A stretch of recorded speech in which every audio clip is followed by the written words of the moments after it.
पार्थाय प्रतिबोधितां भगवता नारायणेन स्वयं व्यासेन ग्रथितां पुराणमुनिना मध्ये महाभारतम् अद्वैतामृतवर्षिणीं भगवतीम् अष्टादशाध्यायिनीम् अम्ब त्वामनुसन्दधामि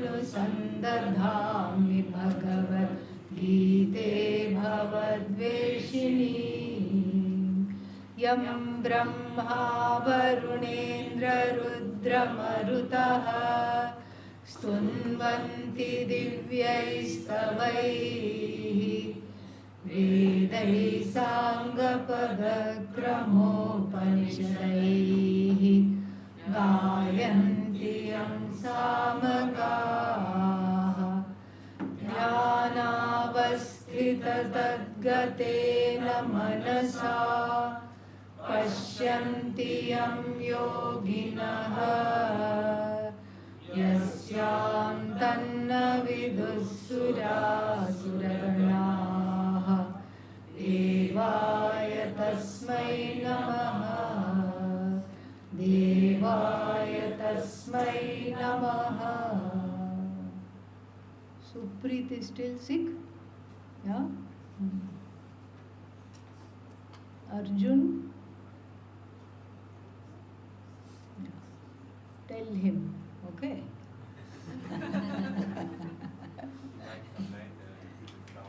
Huh?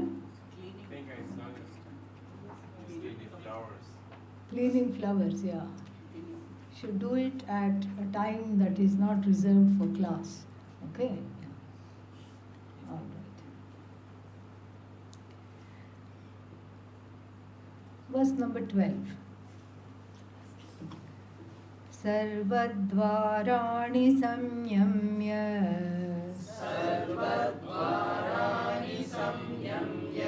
मनोहृदि निरुध्यत च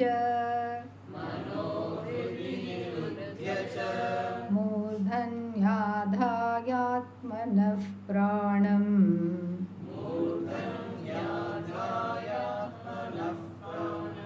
आश्रितो योगधारणाम्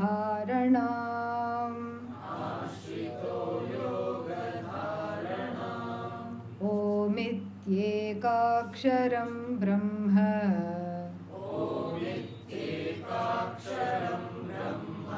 व्याहरन् मामनुस्मरन् यः प्रयाति त्यजन् देहम् स याति परमां गतिम् अनन्यचेताः सततम् यो मां स्मरति नित्यशः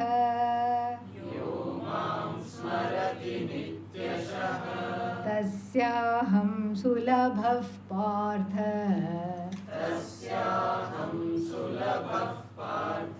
नित्ययुक्तस्य योगिनः.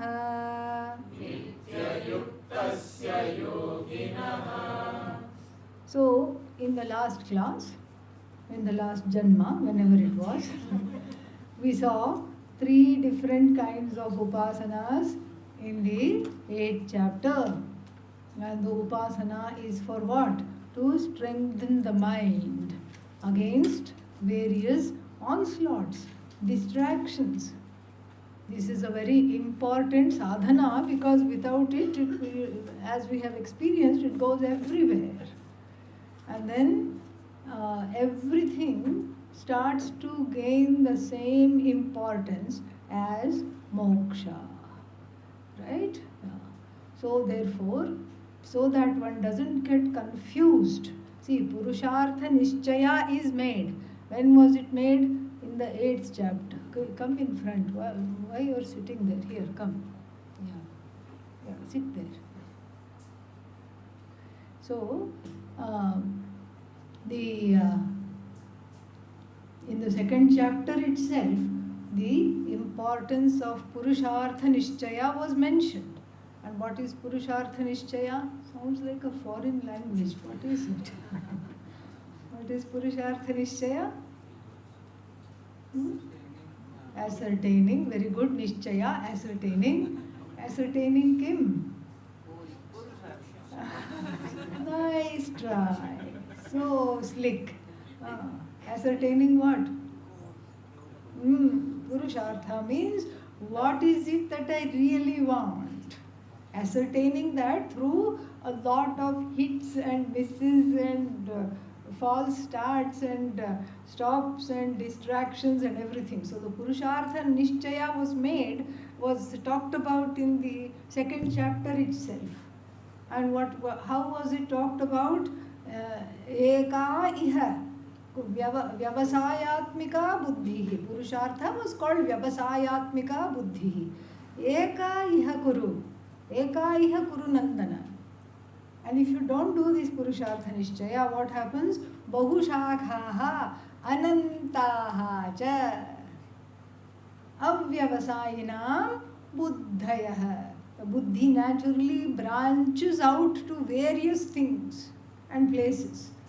Because if I don't go after what I want, what I really want, if I don't ascertain and go after what I want, all the things that are, if I don't know what I want, then all the things start to look attractive. All the things I want to go after. So now in the 8th chapter, having decided the Purushartha, how to stay with the flow of this Sajatiya Vritti Pravaha. Pravaha, flow. Sajatiya Vritti, the same kind of commitment. Same commitment. Today what do I want? Moksha. Tomorrow what do I want? Moksha. In the next moment what do I want? Ice cream. No, moksha. On the way I can enjoy some ice cream, but just like a person headed to the airport, stops somewhere and has ice cream and then goes to catch the plane. Nothing wrong. But I am headed to the airport, that must not be forgotten. Moksha, moksha, moksha. This is to make this happen. This what is that? This Akshara Brahma, this teaching on Brahman as Akshara is telling us that Upasana is very much part of this sadhana, to not get distracted. In fact, the Upasana has two things. One is what? To not get distracted and to keep on the moksha. It is very, very effective on the moksha track. Second thing which is very important about this Upasana is that it teaches us how to die. Ayo, again you are bringing that morbid topic. I am young and I have many, many years to live. Why do you keep talking about death? The answer is Mrityuhu dhavati panchamaha. Mrityu doesn't go, okay, 99-year-old, and then what? 98-year-old, then 97-year-old. How does Lord Yama go? Jumps. 98, 6 months, then 45, then 32, then 25, and then 78. Like this, there is no order except karmic order. So therefore, in order to learn how to let go and die gracefully so that I don't have to come back, I have to know the Lord as the truth of myself. I have to know that this Satchidanandam Brahma, Jagat Karanam Brahma, Aham Asmi. Nothing else is me. I am this Ishvara alone. I have to understand. This is the 8th chapter is asking one to be have a little urgency about this whole process, because death can come anytime. It's not that anybody is trying to be morbid. It's just a fact of life. So to learn how to die gracefully, we have to live gracefully, and here too is the second reason why the Upasanas are presented. And we saw 3 different kinds. I have looked at them in detail, so we are not visiting them again. So the last one was what? The last one was Omkara Upasana. Again we saw a lot about what this Omkara is. Okay, we saw how Omkara is a Vachaka. Vachaka of what? Vachaka means an indicator. Of what? What is the Omkara an indicator of? Ishvara Vachaka, Brahma Vachaka. Okay, and then we also saw how it is Alambana. It is something to hang on to. After giving up all the other things, something to hang on to in order to develop that razor-like sharpness of the mind and the focus. Okay, Omkara as Vachaka, Omkara as Alambana we saw, and then we also saw Omkara as the whole universe and the Sakshi, the observer of the universe, who is what? Separate from the creator of the universe. So A plus U plus A, U and And then what are these three? These three are the various states which the individual finds himself in. A, waker. The waker does not exist in the vacuum, brings in the waking world. And then dreamer and the dreaming world. Dreaming world means macrocosm. Dreamer means microcosm. So the micro and the macro are not just connected, they are just one whole. They are just one whole. This was talked about. And then we saw A, U, and after one Om, there is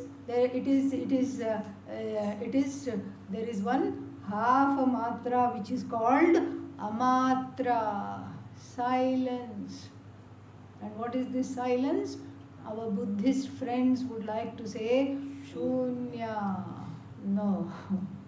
That silence is what? That silence is you. Om, Om, Om, Om. That silence, what shines is awareness. Consciousness shines in that silence. That consciousness is not shunya, is not a non-existent thing. What is it? It is the very present you. It is you. Because this is what is called Turiya. Short for Chaturiya. Chaturiya means fourth one. Fourth one from the standpoint of ignorance. What kind of ignorance? Self-ignorance. What other kind is there? Isn't it? Self-ignorance. So from the standpoint of self-ignorance, what is there? Four. And then you say waker, dreamer, sleeper, and then Turiya. And everybody has to get into Turiya. Turiya is not a state. Because a state by definition is what? That which you get into and get out of. Then it cannot be Brahman. It is temporary. It is finite. It is not a state. Turiya is not a state. Turiya is not an experience. Waking is an experience. Dreaming is an experience. Sleeping is an experience. What is Turiya? Neither dreamer, the understanding, neither dreamer, nor waker, nor sleeper, I am. Yeah, please turn off whatever you want. Louisa is looking like an Eskimo. So, yeah, please turn off whatever you want. Be comfortable.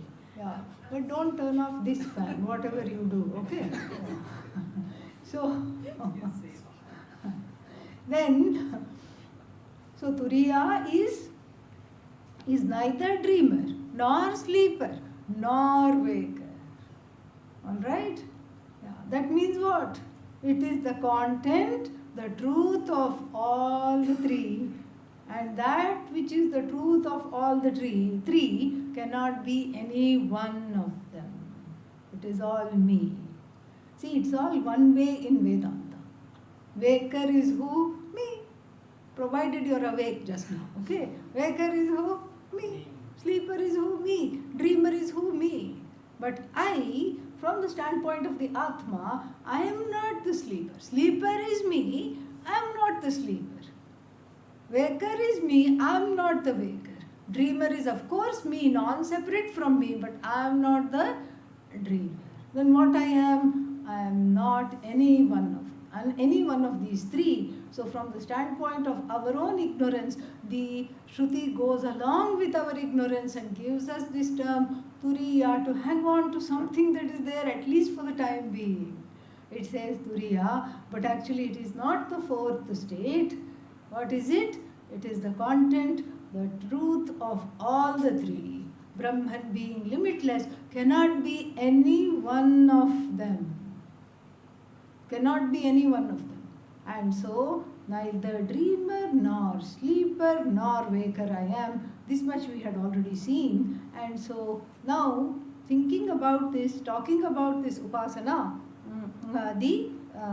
it continues, this Omkara Upasana. Next three verses are going to talk about. So, Sarvadvarani Sanyamya.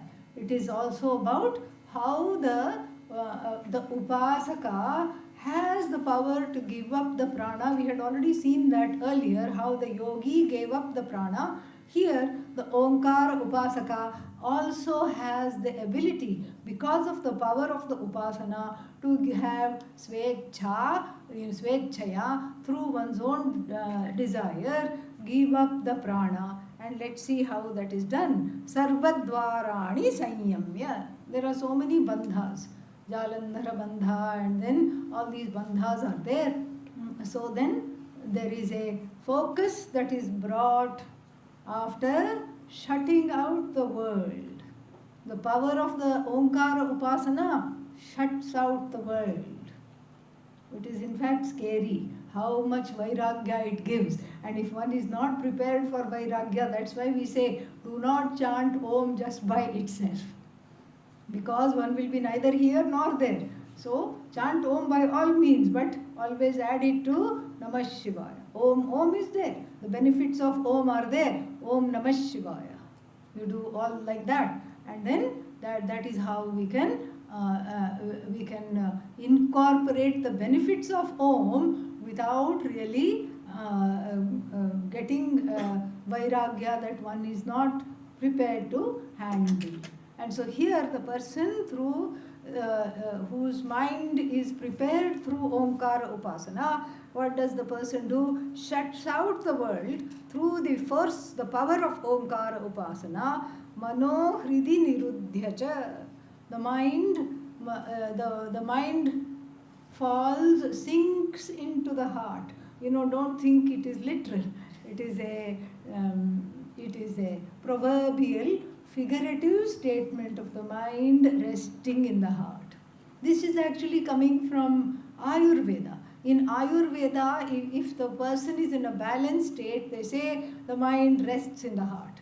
They say in Ayurveda, and I was talking about this to somebody who practices acupuncture and Chinese medicine, they also say that for a healthy person, the mind has to rest in the heart. Very, very interesting. So the mind rests in the heart means that usually what happens, there is a disconnect between the thinking and the emotive faculties. Usually. One is very heady and then the one is disconnected from one's emotions and from the rest of the Antahkarana. The Antahkarana itself is a split between the thinker and the doer and the knower and the feeler and the one who is the karta and the bhokta. All these things, these splits are there.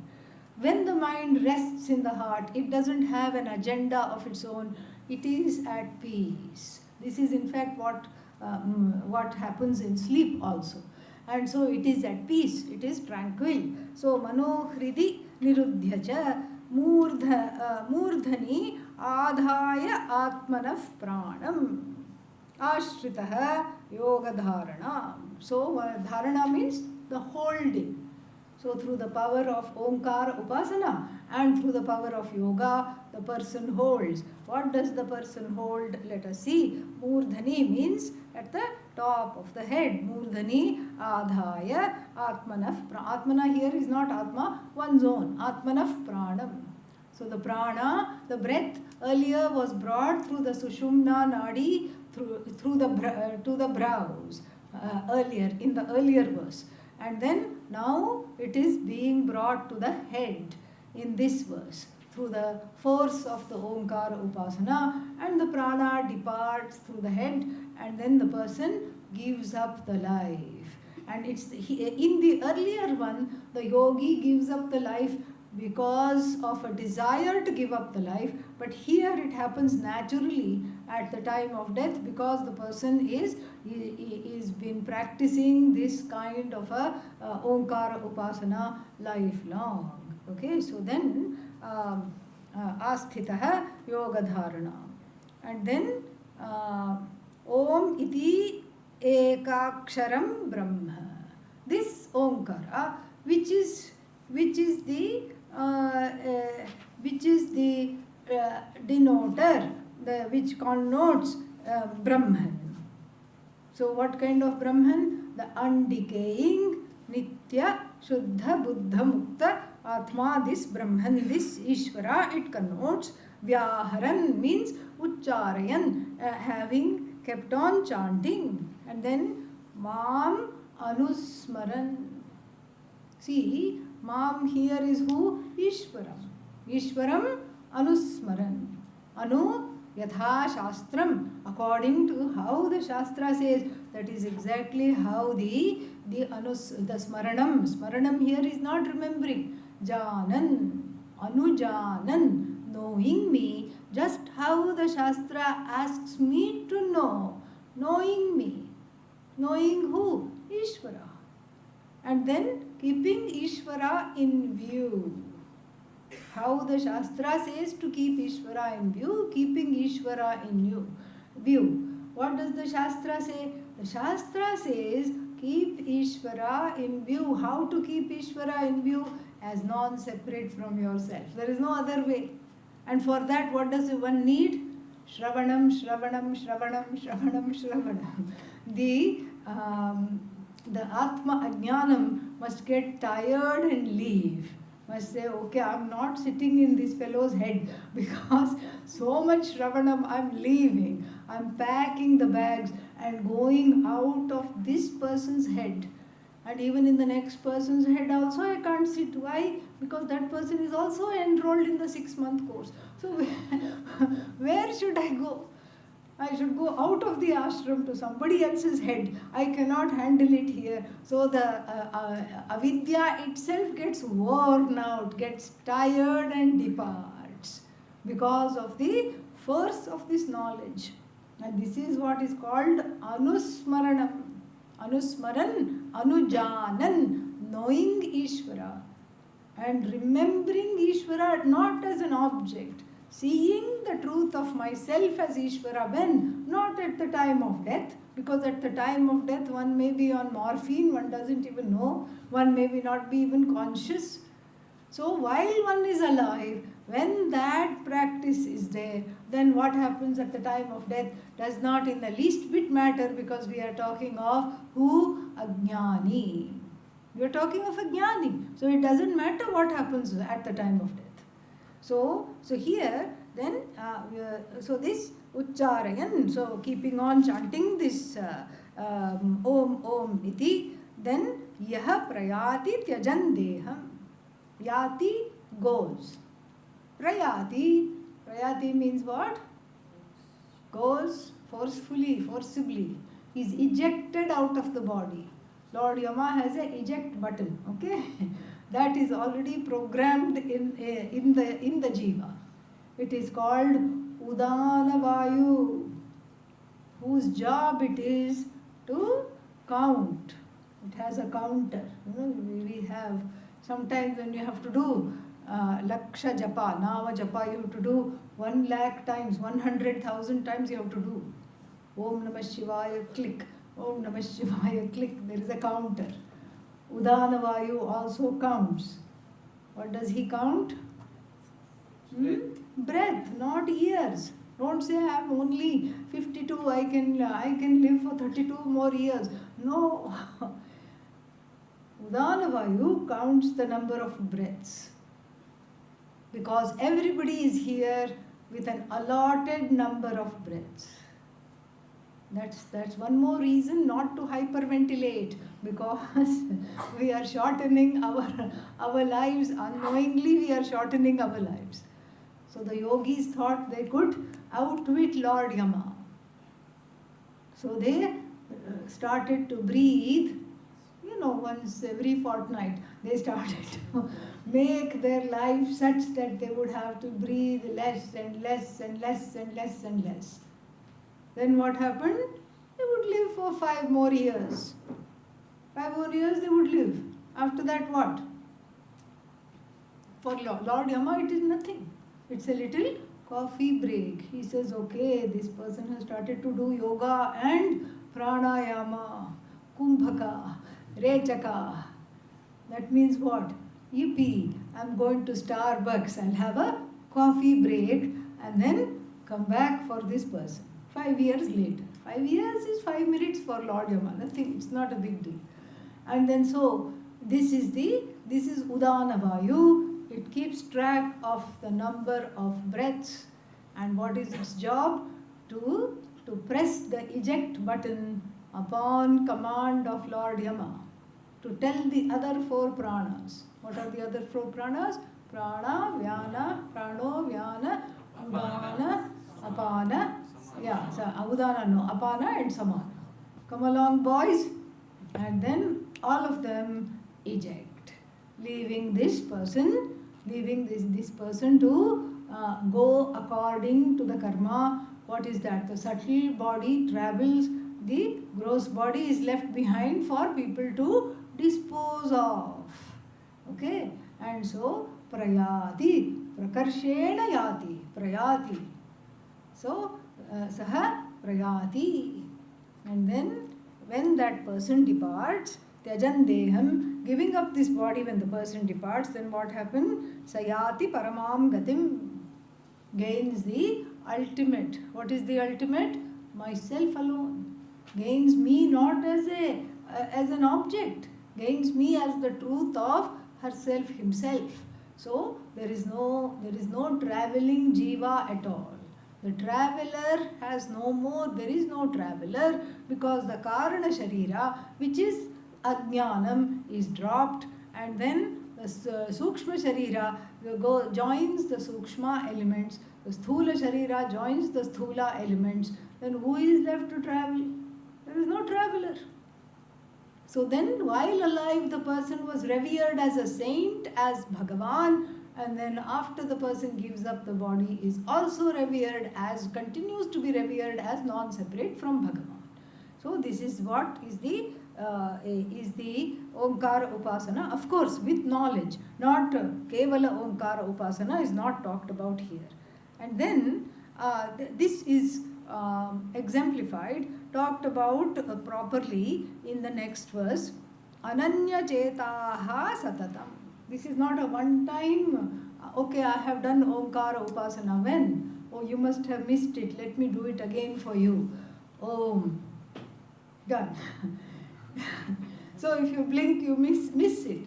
Is that Omkara Upasana? No. Satatam. Satatam means always. Eating, drinking, sleeping, dreaming, all the time. Om, Om, Om, Om, Om, Om, Om. The person is living and breathing Om all the time, with the understanding of what this Om is. And then that understanding is talked about in the first word, Ananya Chetaha. Ananya Chetaha. This word Ananya comes everywhere in the Bhagavad Gita. Ananya Chintayanto Mam. Like this in the 9th chapter we will encounter Ye Janaha Paryupasate. So like this the word Ananya comes. Anya means separate. Ananya means non-separate. Cheta, a heart. Chetas, a heart. With a heart that is not separate from Bhagavan. So that which is the Antakarna, which is free of Ragadveshas. The Ragadveshas are well contained, well managed, and then they are not coming in the way, and then leaving the person free to Nityashaha. Ananya Chetaha Satatam. Yo Mam Smarati Nityashaha. So the one who has put the mind on a diet of what? Prayer, on a diet of self-knowledge and Nididhyasana. Here, Omkara in the form of Nididhyasana is emphasized. So, Satatam means always. Nityashaha also means always. But why 2 times always is used? To emphasize. To emphasize how important that always is. Always means you can say, okay, I am always committed to Brahman. I can never go away from Brahman, which is true. So then no matter what I pursue, I am always pursuing Brahman. This is true. But then if you forget that you are pursuing Brahman, and then you have, what is that, Anatmani, Atma Adhyasa. In Anatma, you think of it as Atma, it doesn't become Atma. So therefore, that has to be avoided. That's why Satatam and Nityashaha both are used here to emphasize that this is a lifelong endeavor. This is not a one-time endeavor, it's a lifelong endeavor. Yaha, the person who Mam Smarati, the one who remembers me, the one who is in Bhagavan awareness. Remember, Bhagavan is not an object. Bhagavan is not a thought, enclosed. Bhagavan is not an object enclosed by a thought. So Bhagavan awareness means whatever comes in my awareness is nothing but Bhagavan iti, understanding. This kind of an understanding is what is being talked about.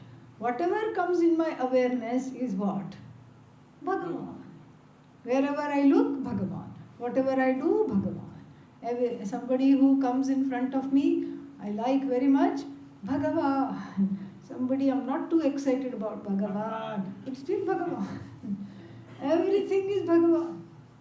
Up Bhagavan, down Bhagavan, this side Bhagavan, that side Bhagavan, front Bhagavan, behind Bhagavan. This, in fact, this much is said in the Ganapati Upanishad. Purastat, Pashchatat, Adhastat, Uparishtat.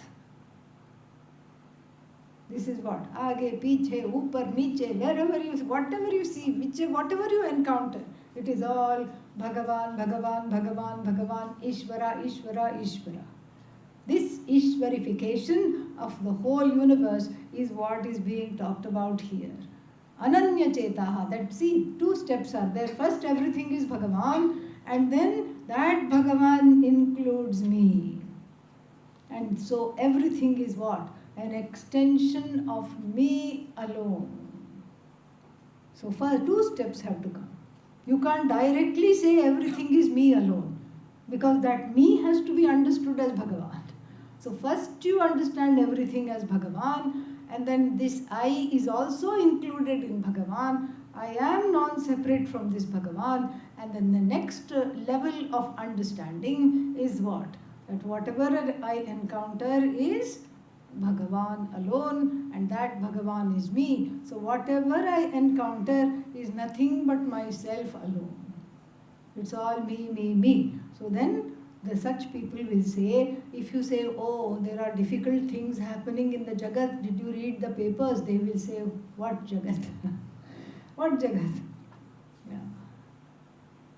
Vishvandarpana drishyamana nagari tulyam nijantargatam pashyannatmani mayaya bahiribod bhutai yatha nidraya.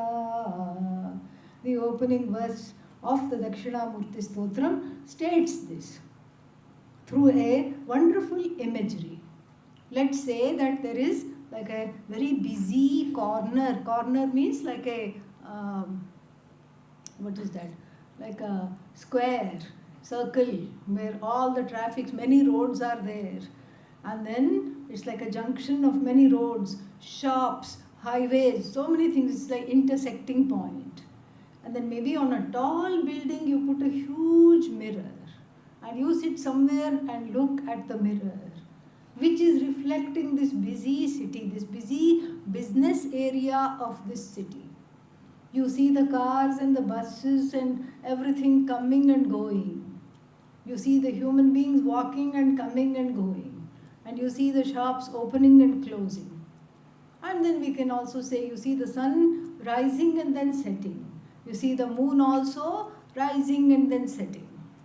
And then suddenly the clouds gather. And then what happens? It rains. And suddenly there is a dust storm of the summer. You see the swirling, howling winds gathering the dust, and and then you say, oh, so polluted this city is. So all the busyness which is being reflected in the mirror. What about the mirror? Is the mirror busy? No. And all the dust storm that is covering all the people in the city and all the objects in the city, everybody is getting angry and irritable that they have to dust off everything and they have to clean their floors and clean the windows. Is it making, is the dirt in the reflection? No. And then when it rains, the rain is happening in the reflection, but not the mirror. So the mirror is like the antakarana. The mirror is like the awareness in which the whole jagat comes, shines, goes. And along with the jagat, all its problems, all its glories, everything. Everything is non-separate from me. It comes as it were. It's projected, it's a projection by me. And then it is sustained by me. And then it is taken back by me effortlessly. So therefore, this alone is this knowledge. This alone is Dakshinamurti. This alone is myself. And so the one who knows Ananya Chetaha, that person is called Ananya Chetas. And this Ananya Chetas alone, what does the person do? Smarati Nityashaha. And then for such a person, Aham Sulabhaha. Sukhena Labhate. So Sulabhaha. Sulabha means that which is gained very easily. Instead of trying to breathe, do yoga and take the prana here, there, everywhere, very difficult. This is Sulabha in compared to all that has been said. Not just suddenly Sulabha. That, the yogic path could be a hit or a miss. You think you are taking the prana, but only the prana knows where it is going. Yeah. So we don't know where it is going. It could be a hit or a miss. And so therefore, but this is much easier. To study Vedanta is a very easy job. All you have to worry about a little bit is AC and how to climate control the room, that's all. Other than that, you just have to sit, open the heart and listen. How difficult is that? It's not difficult at all. Compared to all these shenanigans, stand on one leg and close one nostril and do this, and then there is also one more, what is that? Dravida Pranayama. You have to have arms like Lord Rama. Ajanu Bahu means they should cross the knees when the person is standing. Lord Rama had long arms like that. So for him it would be very easy to do Dravida Pranayama, not for the rest of us. So like this there is so many ways, and of all the ways, Atmajnanam, it is very easy for the person committed to Atmajnanam, committed to knowing me as the truth of themselves. Tasya aham sulabhaha. I am very, very easy to gain. For whom? Nityayuktasya yoginaha. For the yogis who are committed to me all the time, committed to knowing me as the truth of themselves all the time. So this much is the, what is that? This much, now there is a little bit of a, okay, one more verse is that. After that there will be a subject change. Let's read this verse first. Mamupetya punarjanma Dukkhalayam ashashvatam Napnuvanti mahatmanah Samsiddhim paramangataha. So why should I know you? The question might come. Why should I know you as the truth of myself? Why should I be a yogi? Why should I do Omkara Upasana? Why should I finish the 6-month course? Why should I be committed to this knowledge? All these questions might come. What am I getting? इससे मुझे क्या मिलेगा? What am I getting out of this? And here the promise is given. Tu, indeed.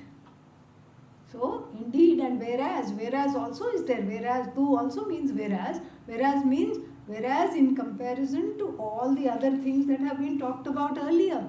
This kind of giving up the life and going to this loka, Brahmaloka. Brahmaloka Prapti we saw earlier. How difficult it is. Going to sit there and then in front of what? Lord Brahmaji, and then gain what is called Krama Mukti. Means Kramena Mukti. So there also you have to sit and understand Vedanta. Lord Brahma will be teaching. Brahmaji will be teaching. What will he teach? Poor thing. Kathopanishad only he will teach. Then you will have a wistful, nostalgic moment. Oh, here also I was studying Kathopanishad. So Kathopanishad or some Upanishad or some Vedanta only, Lord Brahmaji will teach, and then he will give a quiz, okay? And then multiple choice quiz, all right? And then if you pass, Krama Mukti. And then if you don't pass, I don't want to say anything because Lord Krishna himself will say in the coming verses, we will let Lord Krishna talk. But this one he says, Mam Upetya, gaining me as the truth of oneself through the study of Shastra Vedanta, then what happens? One is freed forever from samsara. And samsara here is called by two choice, adjectives. The first one is Dukkhalaya. Alaya, abode. Dukkha, do I need to translate? No. Dukkha means pain, sorrow. How many kinds of sorrows are there? 3. Many kinds, but they are always, we like the number 3. Okay, in the Vaidika life there is a abiding presence of the number 3. 6 also, yeah. 6 also is there, 3 also is there. 3 shariras, 3 avasthas, and 3 kinds of dukkhas. Adhyatmika, centered on I. Adhi bhautika, centered on the surroundings. Adhi daivika, centered on forces I cannot control. 3 kinds of difficulties, dukkhas, pain, sorrow. So dukkhalayam means a room full of sorrow, an abode of sorrow. This samsara is called full of sorrow. This is not a hyperbole. It is not an exaggeration. Because anything that one does ends in strife, conflict, pain and sorrow. No, you are being so negative. And I am not being negative. In fact, that understanding itself is a very wonderful moment which brings one to the study of Vedanta. I cannot make this sorrow go away. It is always there. And no matter what I do, I can just put a band-aid on it. Band-aid, but it's a gaping wound. It's a cavernous, gaping wound. And band-aid is not going to heal it. This or no other upaya is going to heal it. I have to understand, and therefore this is why we have this whole description as dukkhalaya. Okay, this samsara is dukkhalaya. You know what I'm going to do? I'm going to do yajna. For what? Swarga prapti. Nachiketa agni. I'm going to do. Nachiketa agni. There is a particular kind of a fire ritual takes you directly to heaven. So I'll do that. Why? because heaven has no Lord Yama. In fact, Nachiketa knows this. He says, Na tatratvam, you are not invited there. As long as I am in heaven, you are not allowed to come there. Na jaraya bibheti. Then I don't have to, when I go to Swarga, I don't have to carry anti-wrinkle cream. Yeah. Why? There is no aging happening. There is no aging at all, no wrinkles, no need for glasses, no need for dentures, nothing. No need for walking stick. Jara doesn't come. Death, Jara means geriatric problems. The vyutpatti of the word geriatry is from Jara alone. Okay, and so there is no what is that? Walking stick needed. There is no geriatric problems. No doctors are there. Why? No sickness is there. Okay, so I'll go. That is not Dukkhalaya. I'll go there. But that is heaven part of samsara or not? Yes. Yes. You have to say yes even if you feel like saying no. Okay? Yeah. I insist. You have to say yes. Why? The second adjective, that is why it is used. What's the second adjective? Ashashvatam. Ashashvatam means what? Yeah. Not permanent. Very good. Not permanent. Temporary. Even going there, temporary. You are watching a lovely Urvashi Menaka duet, dance. Cha cha cha. And then what? Ahaha, this kind of dance I have never watched in my whole life. And then suddenly, back to Martya Loka. Why couldn't I even finish the concert?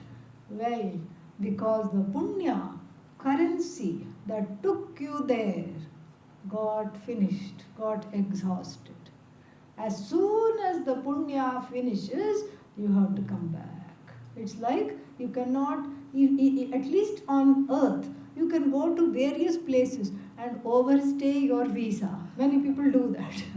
You go, you overstay the visa and then get into trouble, or maybe not. Sometimes you don't get into trouble.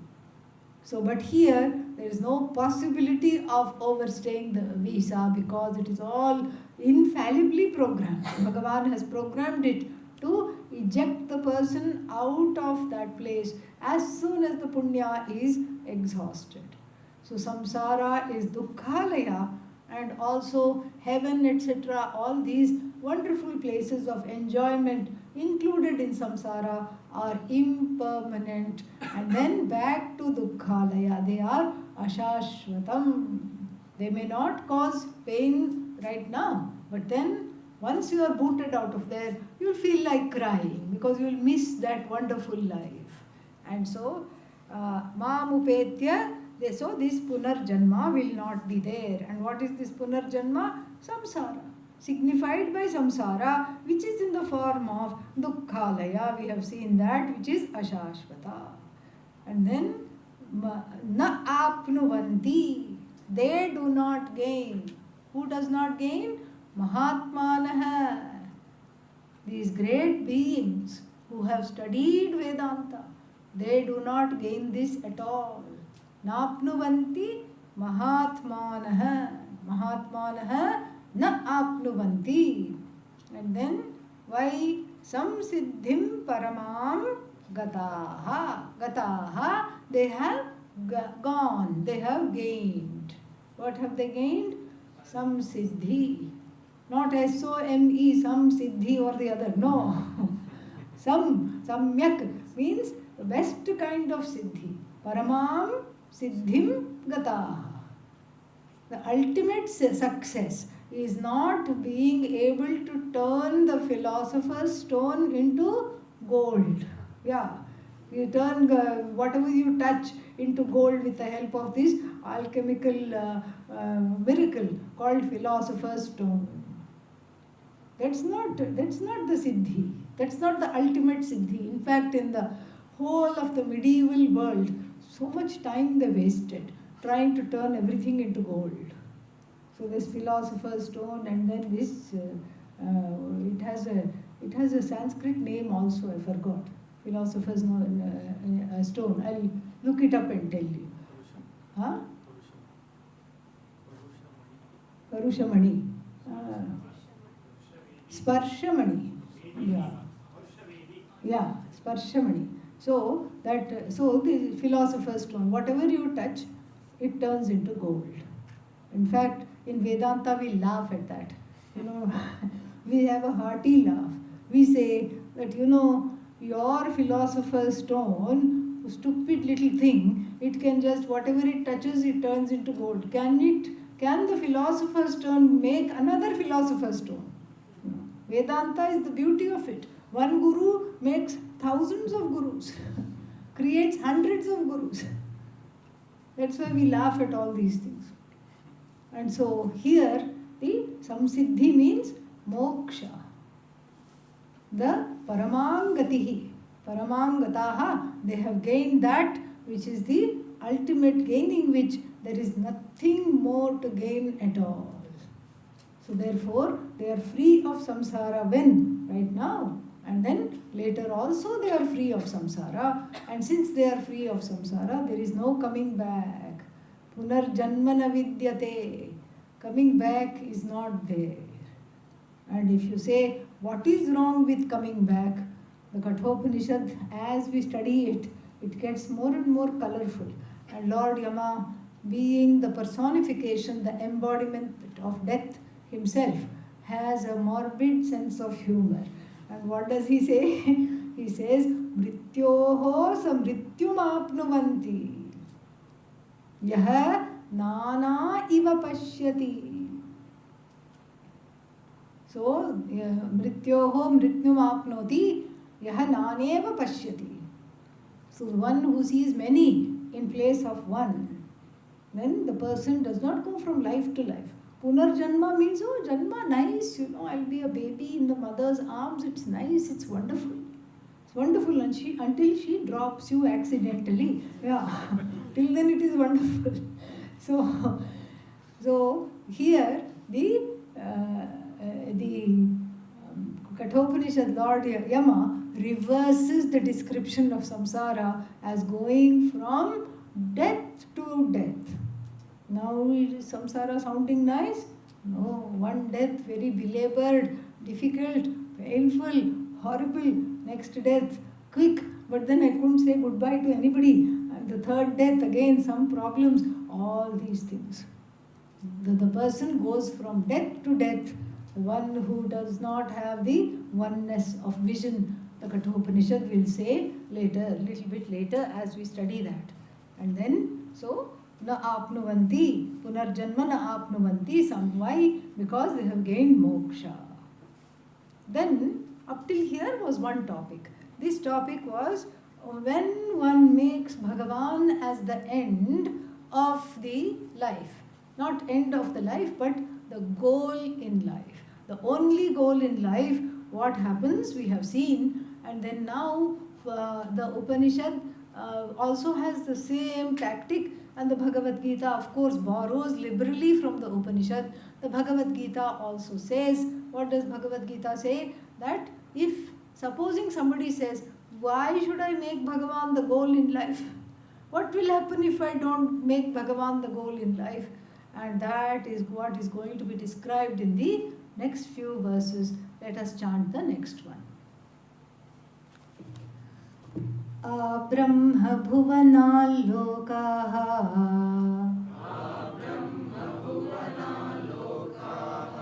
punaravartinorjuna mamupetya tu kaunteya punarjanmana vidyate.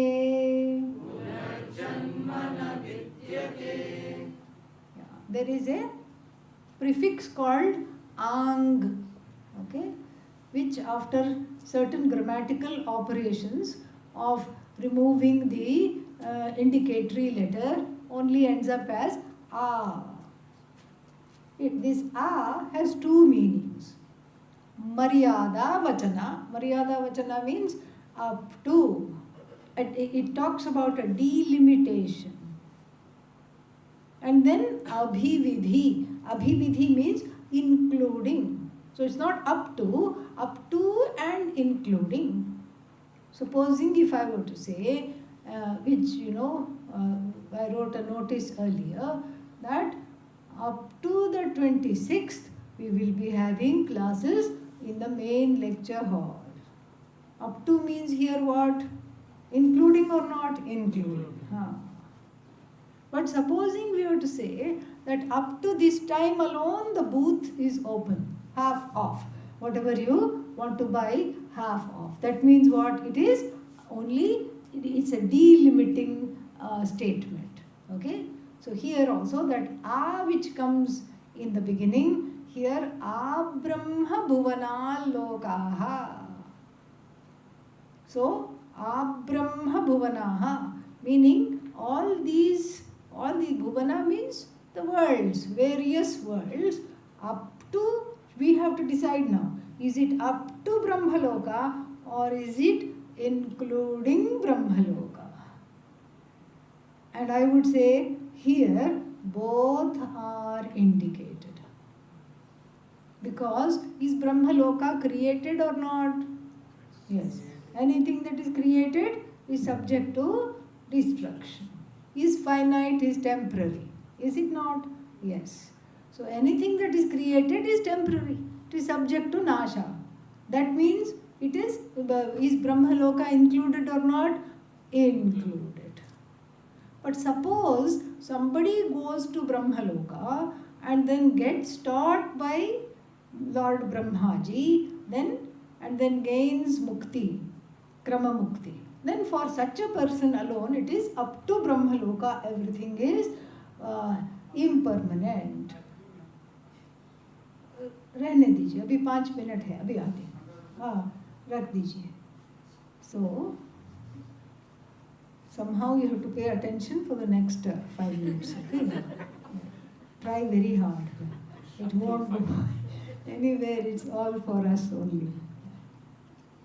वही रख दीजिए.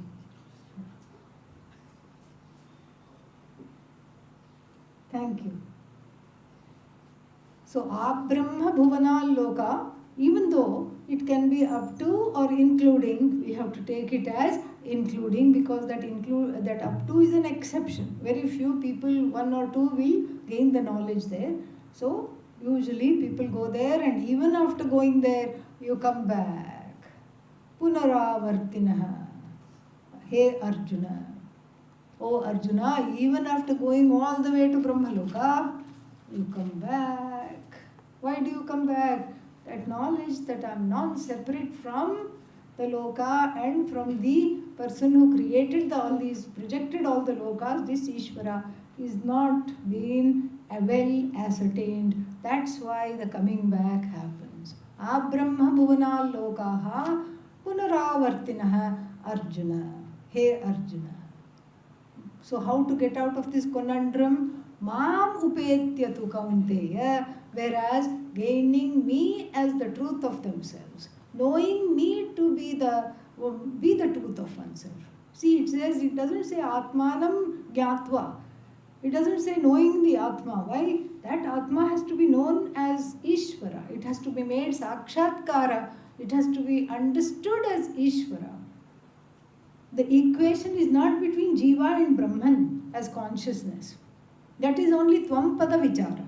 We have to go further and see that Jiva is nothing other than Ishvara alone. So this Ishvara alone I am. This has to be understood. Brahma bhuvana lokat punaravartinaha. Then mamupetyatu kaunteya punarjanma na vidyate. And then it talks about the nuances of Brahmaloka. What does it talk about? It talks about how even Brahmaloka is bound by time. But the concept of time is different. By the time Lord Brahmaji wakes up, stretches, does a few few little stretches, Saraswati, shall we have coffee? He says. And of course, he won't be needing the newspaper or Yahoo News or anything. CNN, nothing he will be reading. Why? Because he knows exactly, he is the one who is the creator. He knows exactly what is happening. He doesn't need to read the paper. Maybe he goes for a walk. He goes for a walk, comes back, has some breakfast. And this is already 1,000 Mahayogas. And then tomorrow I will be presenting some mind-boggling statistics of what is one yoga, what are 4 yogas, what is one Mahayoga, and what is multiplied by 1,000 Mahayoga. Okay, it is something like 4 billion. Okay, 4,032,000,000 something years is one day in the life of Brahmaji. Similarly, one night of Brahmaji is again what? 4 billion something years. So many things. And so therefore, we'll be seeing all that. Very hilarious, very nice, and lot of trivia to impress your friends with. Om Purnamadah Purnamidam Purnat Purnamudachyate Purnasya Purnamadaya Purnamevavashishyate. Om Shanti Shanti Shanti. Harihi Om Shri Gurubhyo Namaha. Harihi Om. Please help yourself to ice cream on